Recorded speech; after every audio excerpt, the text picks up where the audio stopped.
রাশিয়ার হুঁশিয়ারি অগ্রাহ্য করে এবার দেশটির অর্থনীতির প্রাণকেন্দ্রে ভয়াবহ ড্রোন হামলা চালিয়েছে ইউক্রেন।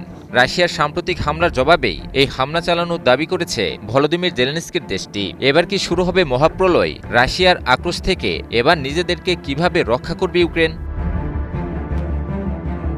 রাশিয়ার উত্তর পশ্চিমে অবস্থিত দেশটির বৃহত্তম শহর সেন্ট পিটার্সবার্গের একটি প্রধান তেল টার্মিনালে ভয়াবহ ড্রোন হামলা চালিয়েছে ইউক্রেন। এক বার্তায় হামলার বিষয়টি নিশ্চিত করেন ইউক্রেনের প্রেসিডেন্ট ভলোদিমির জেলেনস্কি।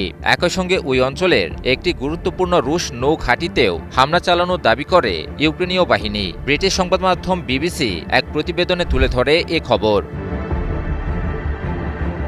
ইউক্রেনের হামলার শিকার রাশিয়ার তেল টার্মিনালটি ছিল দেশটির অর্থনীতির অন্যতম প্রাণকেন্দ্র। এখান থেকেই যুদ্ধের তহবিলের বড় উৎসের যোগান আসত বলে জানান ইউক্রেনের প্রেসিডেন্ট ভলোদিমির জেলেনস্কি। সেন্ট পিটার্সবার্গের গভর্নর আলেকসান্ডার বেগলভ শহরটিতে ব্যাপক ড্রোন হামলার বিষয়টি স্বীকার করেছেন এবং তেল টার্মিনালে আঘাতের বিষয়টি নিশ্চিত করেছেন। গভর্নর বেগলভ জানিয়েছেন, সেন্ট পিটার্সবার্গ এবং লেনিনগ্রাদ অঞ্চল জুড়ে ৭২টি ইউক্রেনীয় ড্রোন ভূপাতিত করা হয়েছে। হামলার পর তিনি শহরের ৫০ লাখের বেশি বাসিন্দাকে ঘরের ভেতরে থাকার পরামর্শ দেন এবং মোবাইল ইন্টারনেট পরিষেবা ব্যাহত হতে পারে বলে সতর্ক করেন। সাম্প্রতিক সময়ে রাশিয়ার জ্বালানি অবকাঠামোকে লক্ষ্য করে দূরপাল্লার ড্রোন হামলা জোরদার করে ইউক্রেন, যার ফলে রাশিয়ায় ব্যাপক জ্বালানি সংকট তৈরি হয়েছে। কিয়েভ দাবি করেছে, রাশিয়ার তেল স্থাপনায় ইউক্রেনের হামলার কারণে রাশিয়ার তেল শোধনাগার ক্ষমতার প্রায় ৪৩% অচল হয়ে পড়েছে। তবে হামলার বিষয়ে রাশিয়ার পক্ষ থেকে কোনো আনুষ্ঠানিক মন্তব্য পাওয়া যায়নি। এদিকে গত সপ্তাহে ইউক্রেনীয় হামলার কারণে সৃষ্ট জ্বালানি ঘাটতির এক বিরল স্বীকারোক্তি দিয়েছিলেন রুশ প্রেসিডেন্ট ভ্লাদিমির পুতিন। এমনকি অভ্যন্তরীণ বাজারে জ্বালানি সরবরাহ বাড়ানোর লক্ষ্যে একটি নতুন বিলেও স্বাক্ষর করেছিলেন পুতিন। এতে করে দেশটিতে সত্যিকার অর্থেই জ্বালানি সংকট ভয়াবহ আকার ধারণ করেছে বলে মত দিয়েছেন বিশ্লেষকেরা।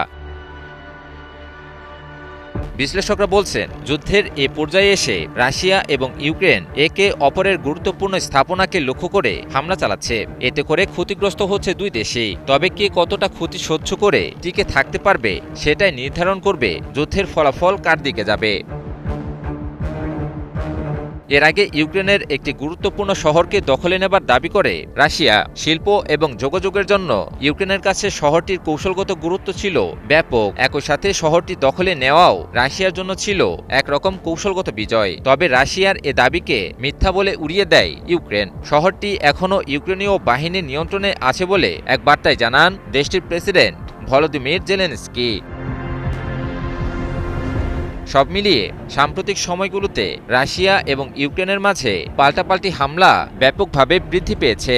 সবশেষ ইউক্রেনের একটি শহরকে দখলে নেয়ার পর দেশটিকে পুনরায় হামলার বিষয়ে সতর্ক করে দেয় রুশ প্রেসিডেন্ট ভ্লাদিমির পুতিন। তবে সে সতর্ক বার্তাকে অগ্রাহ্য করে রাশিয়ার গুরুত্বপূর্ণ তেল স্থাপনায় আবারও হামলা চালিয়ে বসল ইউক্রেন।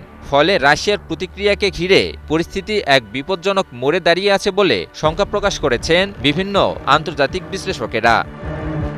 ইমন আলী, নিউজ 24।